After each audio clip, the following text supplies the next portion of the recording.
Fire Chief for Green Bay Metro Fire Department. I want to welcome you to the 2021 State of the City Address, and I want to welcome you as presented by Mayor Eric Genrich.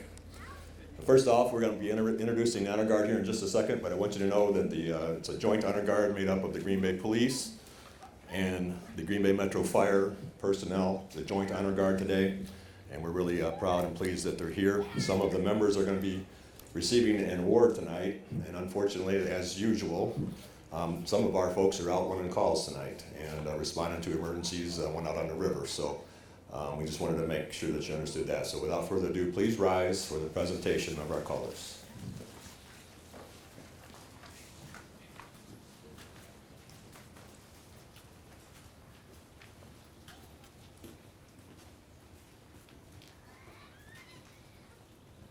Honor Guard, attend, hut!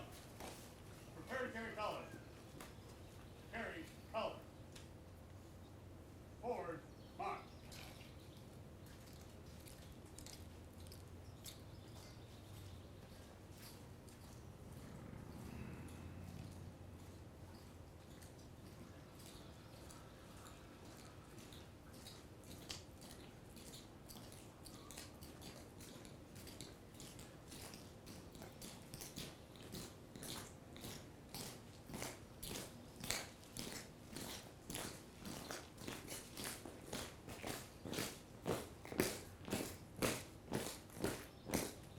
Ready, roll.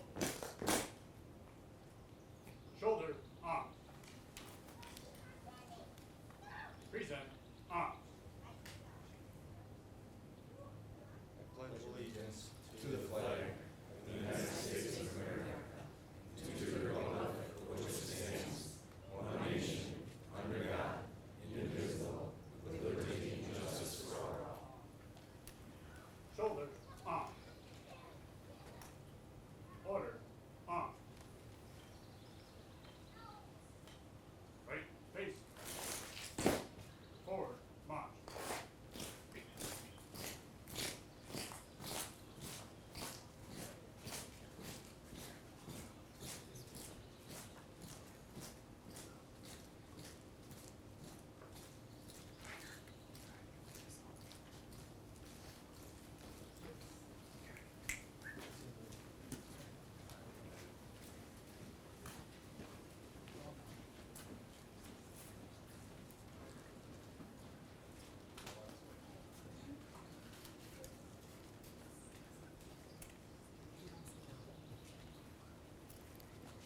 If you would like to take a seat, please.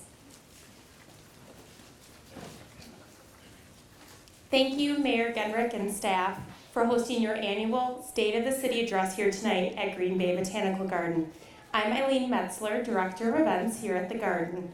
As we celebrate our 25th anniversary this year, we're proud to share the Garden's significant impact we've had on the Green Bay community. We attract 150,000 to 200,000 visitors annually, with 1/3 of them coming from outside of our community to visit the Garden. Our economic impact is continuing to grow. In 2015, St. Norbert College showed that the Garden's economic impact was $3.7 million, and in 2019, with the completion of the Schneider Family Grand Garden featuring the Billy Crest Amphitheater, our economic impact was $10.8 million. And our newest expansion, the Children's Garden, that will be completed in 2023, our economic impact is estimated to be at $12 million. TripAdvisor ranks Green Bay Botanical Garden in the top 5 destinations for people to visit while in the city of Green Bay. And we're often seen as number 2, and this summer, for the first time, we were actually ranked as one of the number 1 destinations here in Green Bay by TripAdvisor. We hope you had a chance to stroll the Garden and see our newest exhibit, Wash Ashore, which will be here through the end of September. And if you also have a chance to see our newest Children's Garden expansion, if you go in the Children's Garden, we have signage up. We'll be beginning construction of the newest Children's Garden next year with completion in 2023. We hope you enjoy your evening, and thank you.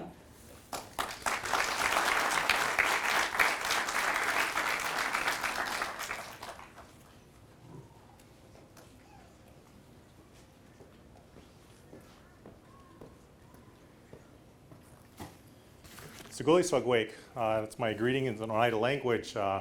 Welcome everyone. I'm DeHasa Hill, Chairman for Oneida Nation. It is my honor and pleasure to be here before you today to do a quick land acknowledgement and introduction of our mayor. So I'd just like to start off with a little bit of history about the land in this area right here. This was originally Menominee and Ho-Chunk homeland. Oneida is the newest kids on the block as it comes to tribal nations. We moved here during the 1820s and 30s from upstate New York. And so I always just like to do that little bit of history about the land, here in northeastern Wisconsin, about the original inhabitants. In this area is Menominee and Ho-Chunk, and later the Oneidas joined them. And so with that, I'll go ahead and get to my introduction and opening remarks for the mayor. Eric Genrich was elected the 42nd mayor of Green Bay in April 2019. Prior to becoming mayor, Genrich was elected to the State Assembly in November of 2012. Serving 3 terms, he represented the 90th Assembly District, which comprises of the majority of the city of Green Bay. Eric was born and raised here in Green Bay. He received a BA from Madison, and he attained a graduate degree from UW-Milwaukee. Prior to his election to the State Assembly, Eric worked in state and federal governments, and later as an IT librarian for Brown County Library. He has been actively supportive of community organizations, including NeighborWorks Green Bay, on whose board he served for 6 years. Eric and his wife Emily lived on the east side with their 2 children, Henry and Amelia. Eric Genrich has proven to be a great mayor for the city and a great partner for the greater Green Bay area. Without further ado, please help me welcome my friend, Mayor Eric Genrich.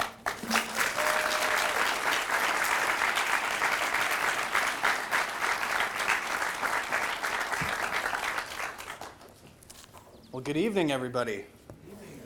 This is a lovely night, isn't it? Wanted to first thank Pegasus and our artists for being out here tonight, for entertaining everyone before we got started here. Really appreciate their presence. So thank you all for joining us this beautiful evening to celebrate the city we love.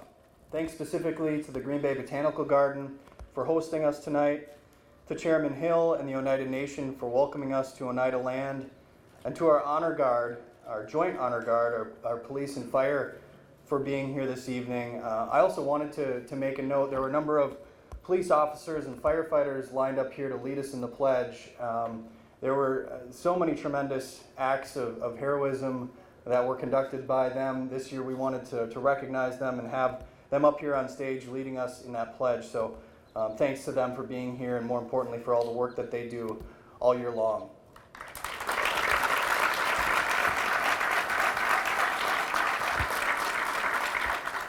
As I said, Pegasus was providing the music for us tonight, and will be after my comments are concluded. We had Kent Hutchison and Gregory Frederick providing us with this beautiful art piece that Kent and Gregory will speak to a little bit later in the program. And thanks, of course, to all the community leaders, elected and otherwise, for joining us tonight. If all those who have been elected, either currently or previously, if they could stand so we could recognize you all for your presence this evening.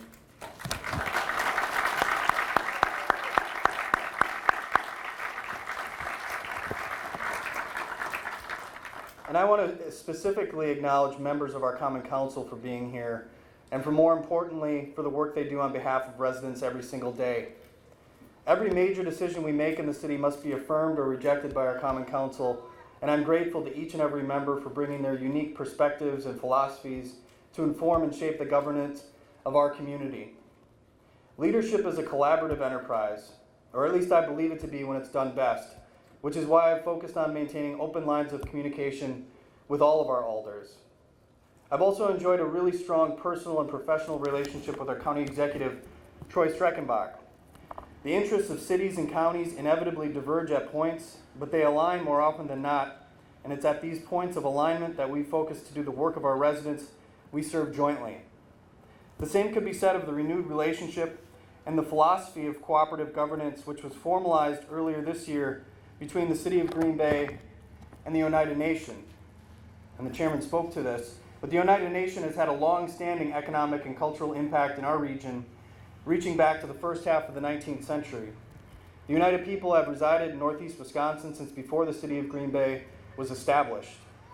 Oneida people came to the state of Wisconsin after fighting on the side of the colonists in the Revolutionary War and after having been displaced from their ancestral homeland by the New York State government.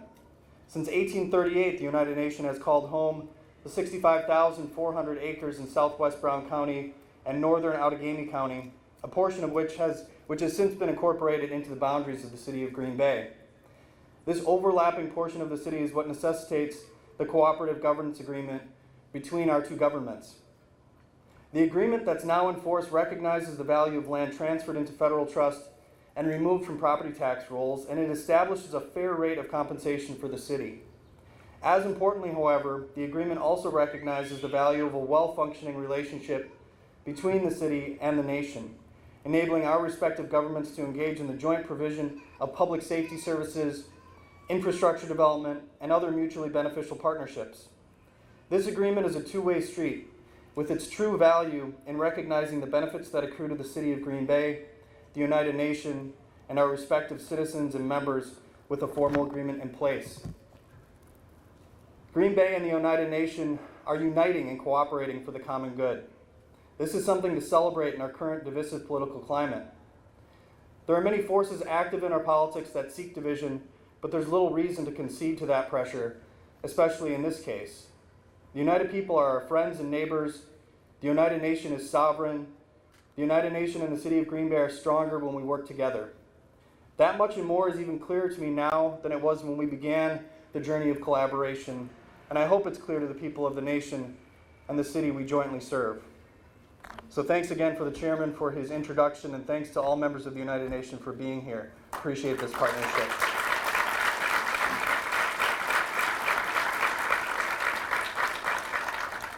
So I stand here today to make that point even clearer and more broadly. Unity is stronger than division. Love is more powerful than hate. Green Bay is capable of and destined for greatness. Our history as a people is great and heroic and tragic and complicated. It's also inspiring. What this city has been through in the last 2 years has been an intense distillation of much good and bad.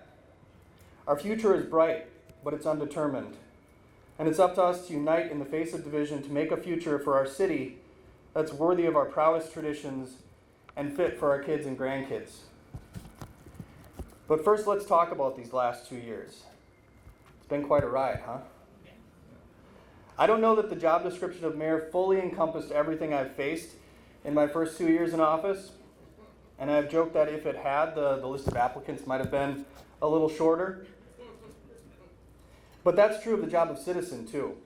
And it's profoundly true of all our community's healthcare workers and frontline workers generally, including city employees and police, fire, sanitation, water, engineering, and the list goes on. That's true of our kids and our teachers who endured academic and psychological challenges that were previously unimaginable. In short, it's true of us all.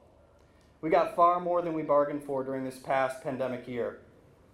And yet, our community has emerged on the other side, eager to move forward, to take on the challenges and opportunities we face in a united way.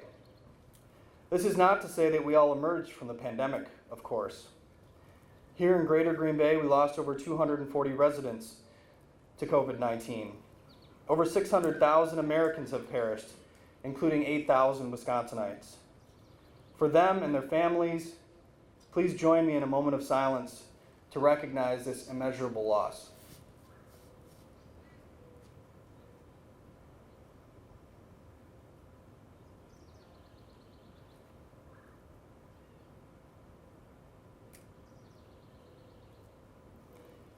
Thank you. It's important to mourn this loss of life. It's also important to mourn the loss of social life we experienced during the pandemic. Humans were not meant to live as we did during this pandemic, but we did it to keep our most vulnerable friends and neighbors safe. The sacrifice was worth it, but the psychic wounds brought on by social isolation are still with us. Now more than ever, it's essential that we come together, physically, socially, emotionally, to care for one another and reconstruct our community in a way that's more cohesive, resilient, and equitable. Now, COVID-19 wasn't good for much of anything at all. Like, that's obvious. But I think it has taught us what matters to us most, and maybe showed us what we're capable of when we're at our best. Two things stand out. Social bonds are everything, and change, if painful, is possible. These are two lessons I know I'll hold on to for many years to come. Looking back a bit further, thinking about the last 2 years of our work in the city of Green Bay, I'm proud of what we've been able to accomplish. Maybe most importantly, if a little mundanely, we've put ourselves on very strong financial footing. Thanks to the support of our Common Council and with the guidance of our expert finance department, led by Director Diana Ellenbecker and Assistant Director Pam Manley, we've made decisions to eliminate the use of one-time spending, identify sustainable sources of revenue, draft and adopt a 5-year capital improvement plan, and prioritize the services that our residents need most. As a result, we've been able to build up our fund balance from $26.5 million to a little over $30 million from the end of 2019 until the end of 2020. This is a sign of fiscal strength, and it should also improve our bond rating, which will make borrowing on capital projects more affordable in future years.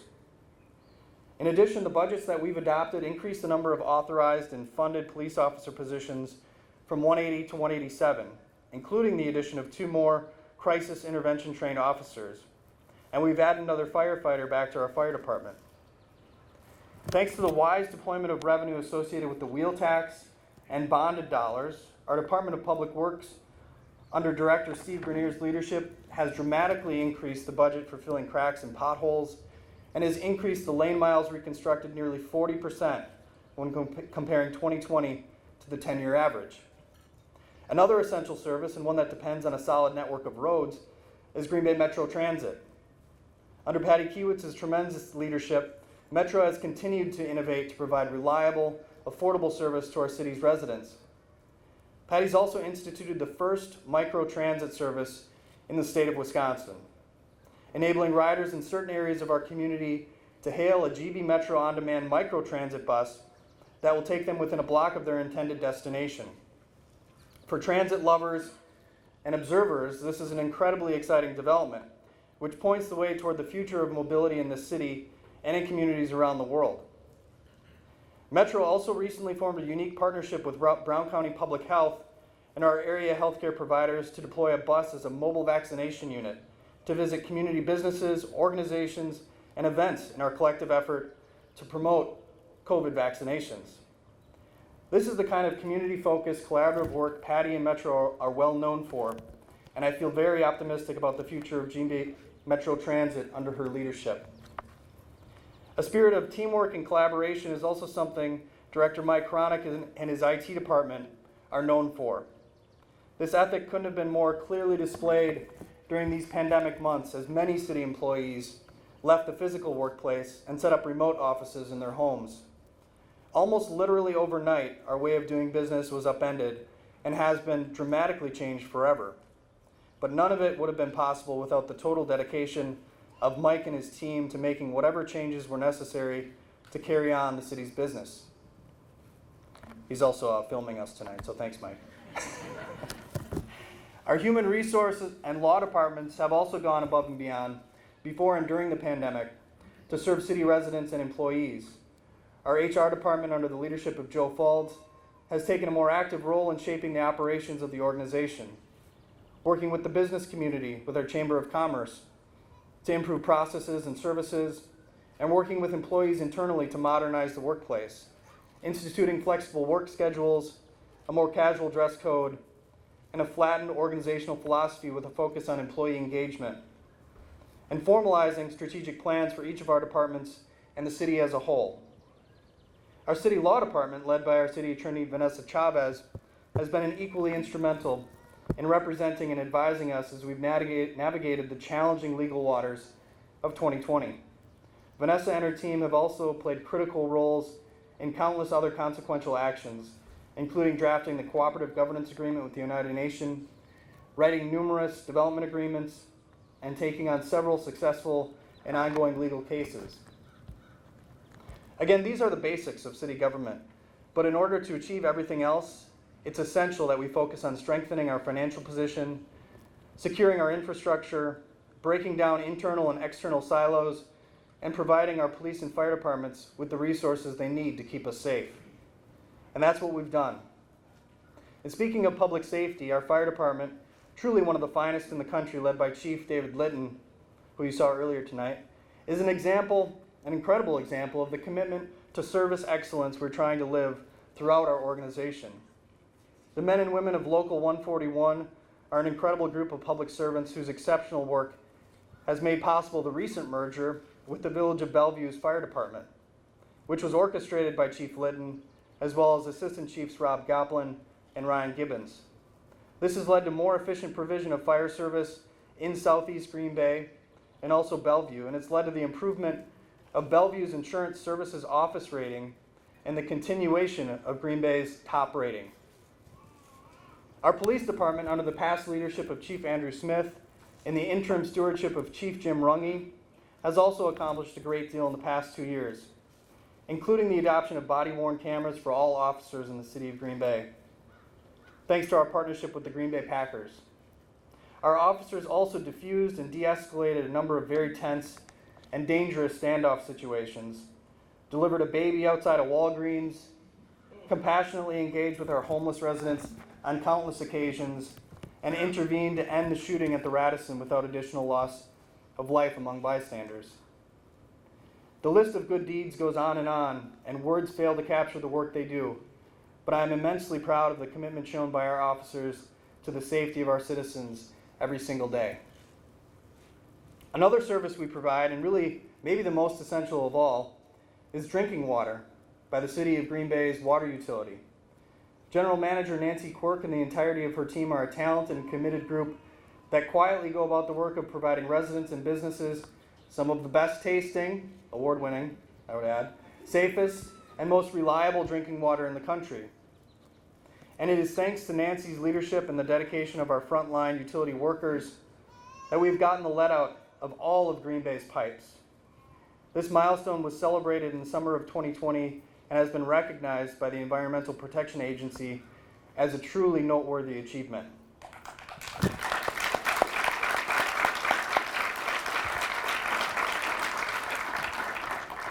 But that's not all we've done, and it would be insufficient if we were to limit our aspirations in this way.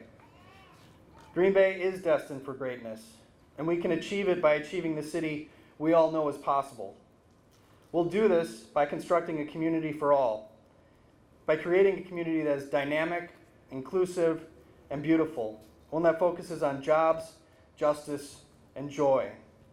To steal the frame of urban designer, thinker, and architect Vishaan Chakrabarty. Chakrabarty recently said in a talk I observed virtually that sometimes cities have fallen into the trap of focusing too singularly on job creation. I think he's right.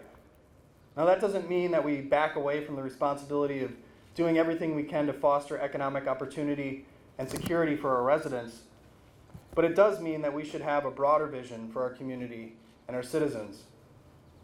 On the topic of jobs or economic development generally, in spite of the obvious burdens of COVID, which were borne disproportionately by our frontline workers and our service and hospitality industry businesses, our community is strong economically and continues to grow stronger each day.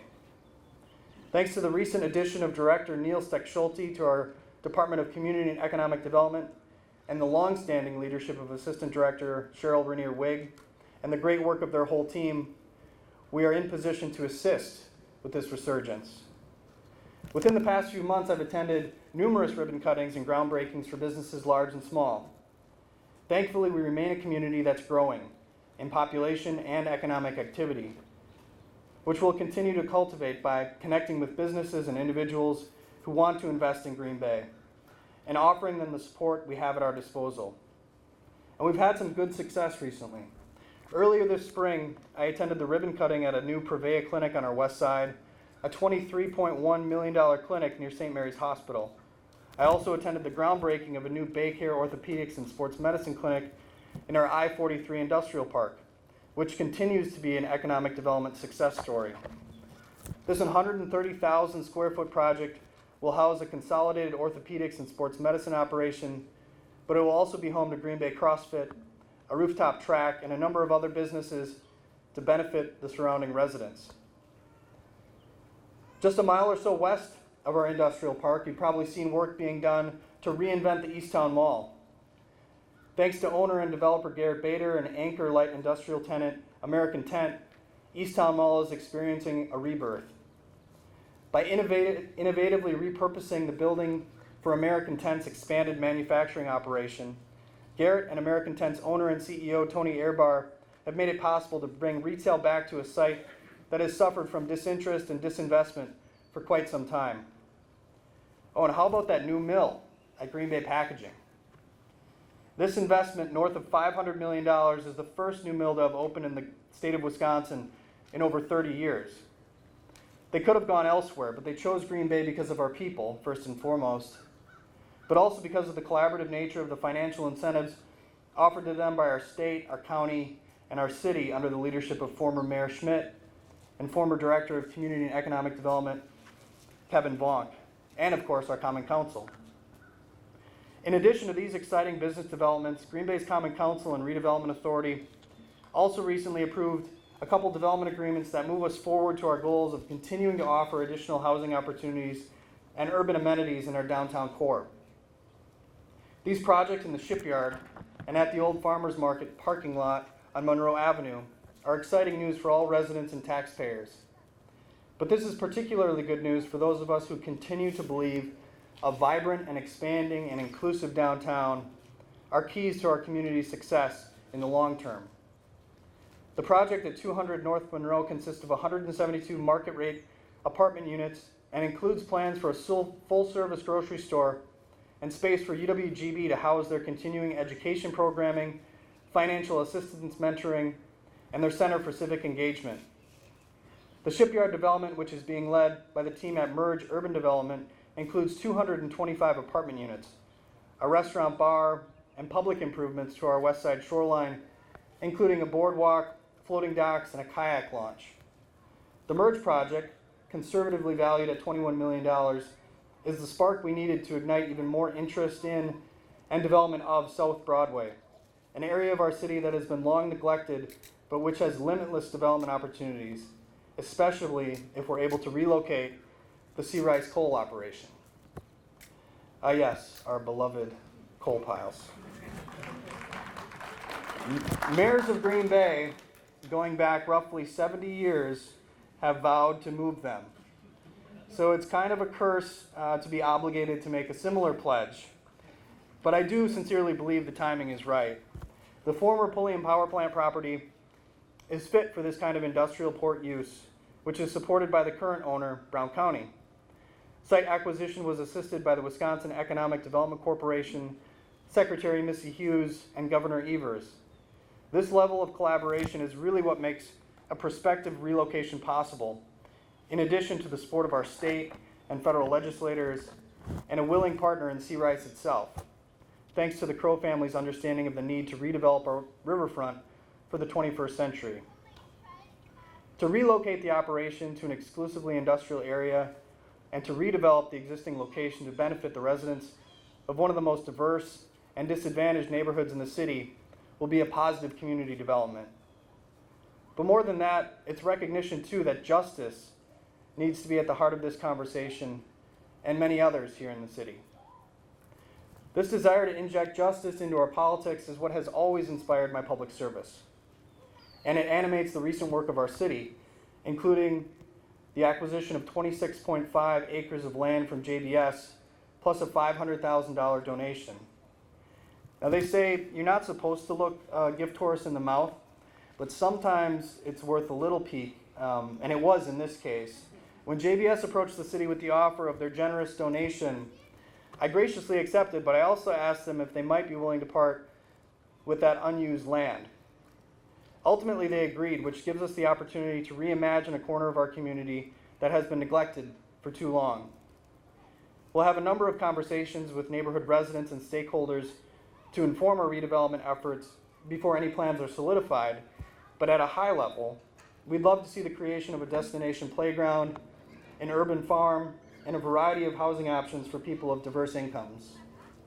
Taking ownership of a greenfield of this scale, adjacent to a neighborhood in need of investment, is an incredibly unique opportunity, and it's one that we take very seriously.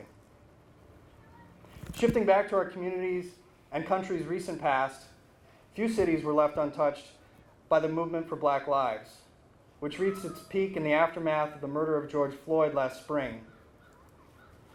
Here in Green Bay, we were witness to the largest peaceful demonstration the city has ever seen, when thousands of people of all ages, races, creeds, and backgrounds joined together in Lake Park and marched throughout our downtown, raising their voices for peace and justice and multiracial democracy. This was a proud moment for our community, and it's in this spirit that we will continue to push forward. Our recent work on diversity and inclusion, environmental resilience, and democracy promotion are some illustrative examples of what it means when we say justice for all in Green Bay. In 2020, we hired Raya Sankari Diaz, our diversity and inclusion coordinator, who's been tasked with staffing our newly created and citizen-led Equal Rights Commission and working on city initiatives and with city staff to create a workplace that's inclusive and a workforce that's reflective of our city's diversity. She's also been instrumental in connecting the city with UWGB's Center for Civic Engagement to develop a dialogue series that features discussions on topics such as the diversity within our community's Latino population and a history of policing in Northeast Wisconsin and its connection to our industrial heritage, as well as an upcoming conversation this fall centered on an Indigenous people's history of Northeast Wisconsin. We're doing this work because it makes us stronger, more cohesive, and better informed as an organization and city, but we're also engaged in this project because it's the right and just thing to do. That's also what's driven us to employ our resiliency coordinator, Melissa Schmitz, who works within our Department of Public Works and in tandem with our citizen-led Sustainability Commission. She's been with us for about 9 months and has accomplished a great deal in a short period of time, including leading projects to benchmark the city's energy usage, increase our solar energy output, implement suggested changes as a result of a green infrastructure code audit, draft a city resiliency plan to fight flooding, and develop a city climate action plan to do our part to reduce carbon emissions. This work is necessary for all urban communities during this time of climate change, and I'm encouraged by the progress we've made as a result of our dedicated staff and citizens, but I know that we can and must do more in years ahead. The work continues to strengthen our democracy as well, which we are well positioned to do thanks to the leadership of our city clerk, Celestine Jeffries. Warped and dishonest portrayals of the fall 2020 election continue to live on in conspiratorial corners of our politics, but I continue to be immensely proud of the work our city and community did during this time. Recognizing the absolute necessity of offering all eligible voters the chance to participate in our state and federal elections in the fall of 2020, we responded on a number of fronts to the difficulties of the spring election. We endorsed Alder Dorff's idea to create an ad hoc elections committee, which included alders, clerk staff, citizen members, and chief elections inspectors. This group had vital discussions regarding polling locations, poll worker recruitment, and drop box placement, and proved helpful in supporting the work of the clerk's office in preparing for and administering the fall election. In addition, we retained funds from the nonpartisan nonprofit Center for Tech and Civic Life, thanks to the unanimous support of our Common Council. These grant dollars were used to offer hazard pay to poll workers, purchase high-speed tabulators for absentee ballot processing, install drop boxes to increase the convenience of absentee voting, and disseminate nonpartisan information about voting options. Additionally, we were able to enhance the inclusivity of our elections by translating voter guides into Spanish, Hmong, and Somali, and assure the security of the process for voters and poll workers by working with our police department to monitor all polling locations, transport drop box ballots, and offer security at our central count operation. These resources served as a lifeline to our community.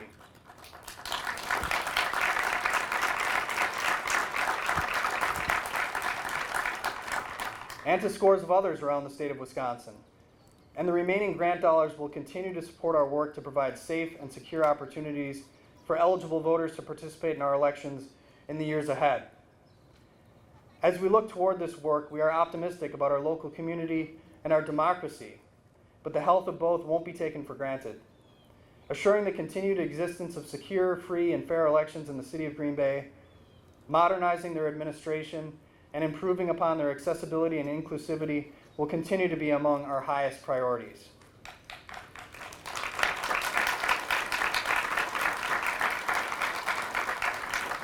And a robust understanding and appreciation for real democracy will also guide our discussion of how best to use the $23.7 million federal investment we received as a result of the American Rescue Plan.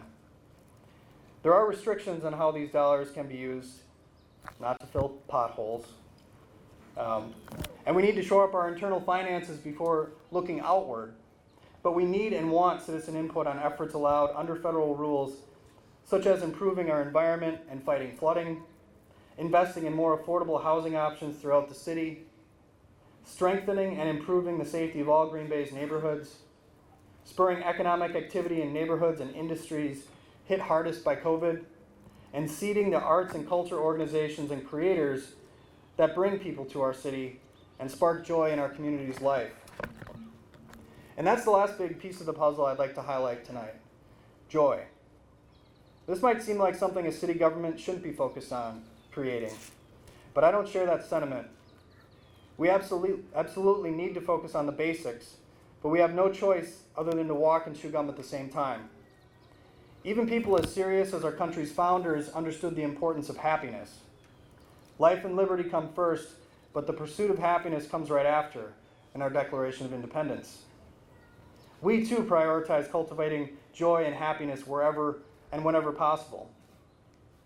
The city has been in this business for some time, but we're striving to take things to the next level. Tonight's program featured some fantastic visual and musical artists who represent these priorities, which have been advanced in large part because of the leadership of our Public Arts Commission, with the integral work and assistance of Laura Schley, the city's public arts coordinator. We have a proud history here of embracing art and artists, from the Civic Symphony to community theater to the Widener Center to long-standing festivals like Art Street and fairly recent arrivals like Untitled Town. But prior to the creation of the Public Arts Commission in 2016, the city had not made the creation of public art a priority. Artists make art, governments don't, but we can and should fund art to benefit our community. Recently unveiled examples include Brandon Minga's Salvagelli on Adams Street, Dave Windy's giant metal dandelion off University Avenue, and the art in our bus stops thanks to the work of Preble High School students. This is great stuff, and I can promise that there's more to come, thanks to the continued support of our Redevelopment Authority and Common Council, and the investment of our private businesses and business improvement districts. Arts and culture investments make positive impacts in our neighborhoods, creating safer and more attractive places, and they're helpful when competing for limited tourist dollars. But I also feel like justifying the utility of art cheapens its value. To me, the value of art is self-evident in its beauty, the fun it indicates and creates, and the joy it brings. Art is valuable for art's sake, and we will continue to sing its praises and argue for its necessity because our residents appreciate it and deserve it.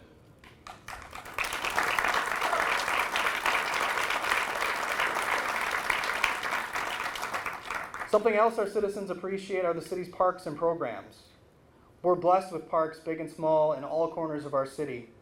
And we are fortunate to have a department led by people like Dan Ditchite and James Anderson, who understand the importance of their mission of bringing natural spaces, pools, programming, and kid-friendly and family-focused activities to all the city's residents. Now, of course, we can't talk about our city's parks without celebrating Bay Beach Amusement Park. Some people think the happiest place on earth is in some swamp in Florida, but it's really right here on the shores of Green Bay. And it's only getting better. With the boardwalk and fishing pier being constructed next year, as well as the swimmable beach shortly thereafter, we're poised to restore our connection to the bay and add another incredibly unique and valuable amenity for our residents of our city and region. This project has taken many twists and turns, which happens with any large-scale redevelopment effort, especially when Mother Nature has something to say about it. But this effort will be worth the wait. Something else we've had to wait a little bit longer to launch than we intended is a Green Bay Conservation Corps. Thanks to the work of my Chief of Staff, Ahmad Rivera Wagner, and our fantastic park staff, we have won a planning grant to implement a conservation corps which will deploy young people and older residents to improve our parks and natural spaces, planting trees and shrubs, beautifying our city, and bettering themselves by gaining knowledge and giving back to our community. This is an exciting new initiative that exemplifies much of what we're trying to create here. A city that recognizes the vitality of our natural spaces and the benefits that accrue to us all when they're cared for and improved and accessible to everyone. The accessibility and safety of our public spaces, including our streets, sidewalks, bike lanes, and even our parking spaces with the addition of our Parklet program. The one space we'll almost never find joy in, though, is the space behind a windshield, especially if you're stuck in traffic because the Mason Street Bridge is up. Maybe too soon on that one. Driving a car to home and work is a necessity for many of us, obviously, but it need not be the only way, and it shouldn't be the ideal at the center of urban design. Our Safe Walk and Bike Plan, which was a collaborative effort developed and approved by the Green Bay School Board and Common Council, is a terrific roadmap that calls for us to make more space safe for pedestrians and cyclists to get from point A to point B.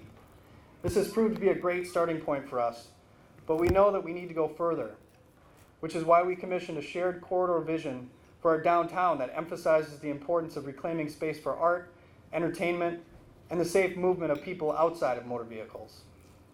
This is the dominant and governing philosophy in nearly all cities that are growing and thriving, and it's the direction we need to go as well. We're fortunate to be a community and region that is gaining population, but we need to harness this growth in a smart way that creates greater density with good, human-focused design. This really is the best way to create a joyous community, a city that's attractive and welcoming to longtime residents and recent arrivals, to visiting football fans and business travelers, to people of all experiences and backgrounds who share a desire to find community in a city that is safe, compassionate, and fun. So that's what I'd like you to remember tonight: jobs, justice, and joy. Helping to create this city that takes these priorities seriously, engaging in this collaborative project, is what motivates so many people to do what we do for this community. I was born and raised in Green Bay. I'm incredibly proud of who we are as a people and what we're capable of. And I know we absolutely have the ability to be an even greater version of our best self. Green Bay is an exceptional city, in a great state, in an indispensable nation, and I'm very lucky to be your mayor. So thanks so much for joining us tonight.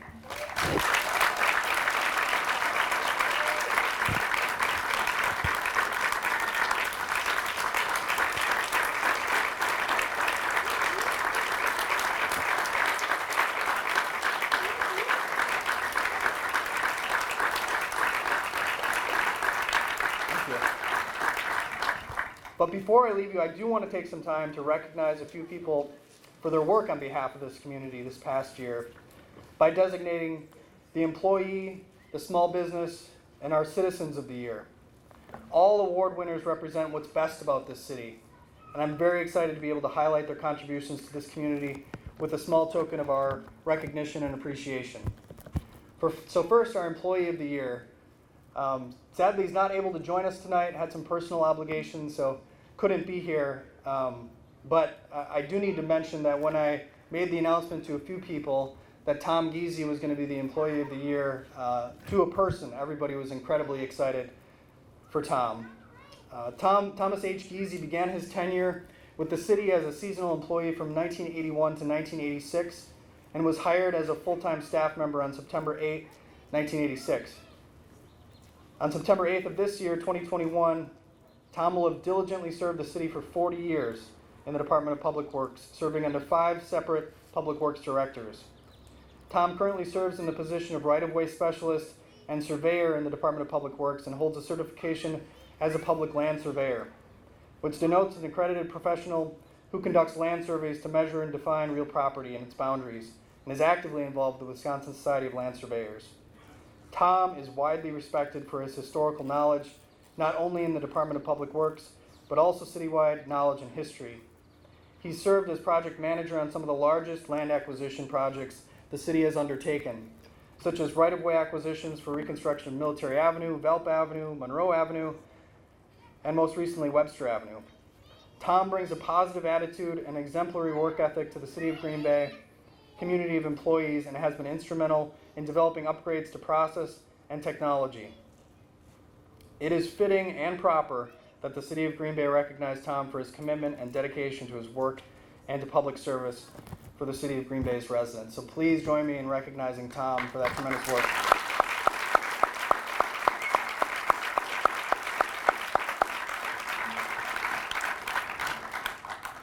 Now our Citizens of the Year, plural this year. Healthcare employees regularly go above and beyond the call of duty in their care for the community here in Green Bay. The depth and breadth of the registered nursing profession and all nurses meets the different and emerging healthcare needs of the American population in a wide range of settings. The knowledge and ongoing learning and research of physicians prepares Green Bay and other communities for the future health needs of this community. The constant, dedicated support of medical assistants and all healthcare staff is the solid foundation on which healthcare services in the community are built and offered. The COVID-19 pandemic that began around December 2019 has stretched the resources and staff of healthcare providers for the past 19 months. Healthcare workers in Green Bay and other communities across the country continue to give more than their best each and every day with dwindling resources at what times felt like no end in sight to this pandemic. The community of Green Bay owes a debt of immense gratitude to healthcare employees of all levels and disciplines for their unwavering support and commitment to the health of our community during the last 19 months. Healthcare employees often go unrecognized for their vital support of our community.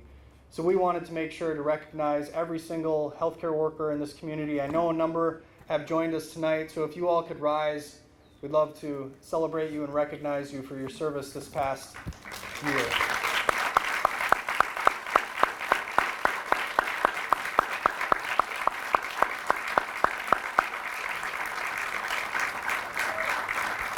Thank you. And finally, our Small Business of the Year. Small Business of the Year is LiveX. Thanks for joining us tonight, guys. LiveX is a technology-as-service company specializing in full-service broadcast design and production. They opened their inaugural Midwest location in Green Bay on October 1st, 2020. LiveX currently offers the services of live design, production, streaming, video, and technology and additional services. LiveX has over a decade of experience in broadcast and streaming, focusing on live events. From producing the official New Year's Eve in Times Square this past year, seen live by over 7 million people, to streaming thousands of productions on multiple platforms. LiveX co-founder, who joins us tonight, Corey Benke, is also co-founder of Cheesehead TV. I'm a big fan, appreciate that work. An independent website dedicated to fans of the Green Bay Packers. Throughout the pandemic, LiveX worked with Cheesehead TV to connect Packer fans around the world by producing live watch parties from Green Bay and New York, as well as complete coverage of the NFL draft, which was really the only draft coverage worth watching, in my opinion.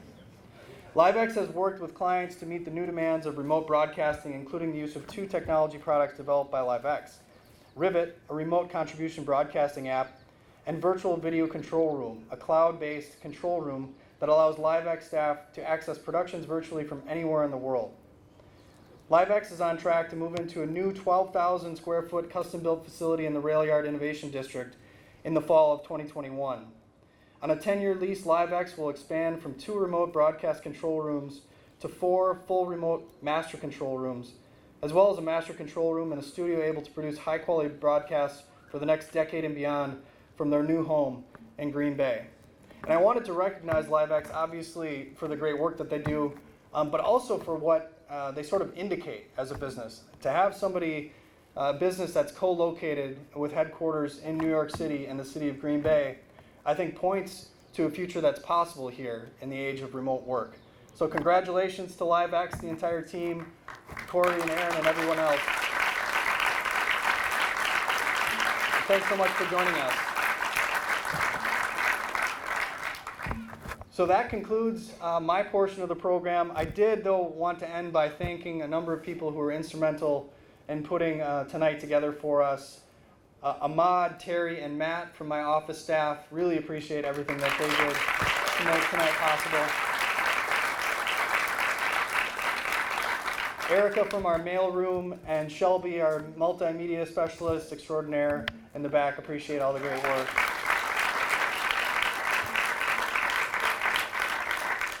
And thanks to my family for putting up with me for these, especially these last 2 years. It's been a little bit of a challenge, but appreciate everything you do for me. So thanks. So with that, I will kick it to Kent, who is going to speak to what he and Gregory have been up to all day, I think beginning at 9 a.m. after a little bit of coffee. So thanks again to them for being here, for creating this incredible art piece that speaks to our vision for the city of Green Bay. So with that, I will turn things over to Kent and Gregory. Thank you. Hello, everybody. So we got here at 9 o'clock this morning with a bunch of sticks and a roll of canvas, and Gregory would like to say a few things. Anyway, thanks everyone for being here. Thanks for the mayor, and thanks for Ahmad been working with us very well and to get this project done. I don't know what Kent want me to say, but the project was a cool project when we were just started. We're using colors to represent the united, that's united, and using houses, and as you see, Green Bay is growing with so many cool things happening in the community. And of course, we are in a beautiful place and provide a lot of flowers. I never bought my wife with flowers here yet. But anyway, so I think, Kent, you gonna be here now? Thanks, Gregory. So we all know that art is beautiful, and it does so much more than just beautify. That's one purpose that the Green Bay Public Arts Commission set out for in 2015, I believe. And we've come a long way in Green Bay, and we're starting to recognize all the benefits that come with public artwork and having artists make money in Green Bay, which is talent retention, youth retention. We're creating a place where people want to stay and build a family. And the amount of artists that you have living and making a living in the area is directly correlated with that. So buy art, support your local artists, support the public arts initiatives that are going on, and especially now after COVID, a lot of artists, specifically performing artists, have been really set back. So hire artists for your little background get up. Get a dope band in town, because we got a lot of painters, we got everybody in Green Bay. So fund art, and shake an artist's hand tonight. If you want to, you can shake our hand. Thanks, everybody. So Pegasus is just around the corner, so stay tuned to hear some more awesome music by Pegasus. Okay, thanks. Thank you. So I'm the last person you get to talk to this evening, and the program will be over. I just need the award winners. So that's LiveX, representatives from St. Vincent, St. Mary's, Aurora Baycare, Prevea, and Bellin to join myself and the mayor. I think there's a stage left, or actually my left, or stage right, but it's this direction over here, and then we're going to be joined by Pegasus. Please remember, you can always grab a cocktail or some water, and the event will conclude at 8 o'clock. Thank you all so much for being here. I really enjoyed you all being part of this.